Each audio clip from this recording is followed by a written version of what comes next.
UCO बँकेला मनसेचा इशारा, व्यवस्थापनात बदल करण्याचे निर्देश। युको बँक अशोक स्तंभ परिसर नाशिक या ठिकाणी बँकेत सुरक्षा रक्षक कर्मचारी नाहीत, त्यांची नेमणूक करावी।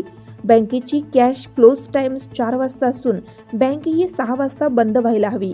ती बँक रात्री 8 वाजेपर्यंत चालू असते। यामध्ये लोकांचे लॉकर आहेत, लोकांच्या ठेवी आहेत। बँकेला वेळेचं बंधन नाही व सुरक्षा नाही, तसेच ज्येष्ठ नागरिकांना मदत करावी यासाठी मनसेतर्फे युको बँक नाशिक प्रमुख शाखा व्यवस्थापक संजय कुमार सिंग यांना निवेदन देण्यात आलं। त्यावर लवकर काम करावे, अन्यथा मनसे स्टाईल आंदोलन करण्यात येईल असा इशारा देण्यात आला।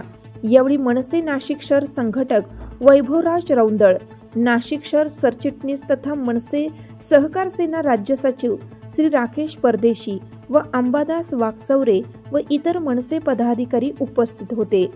लोकमान्य न्यूजसाठी संचालक लक्ष्मीकांत शिंदे, नाशिक।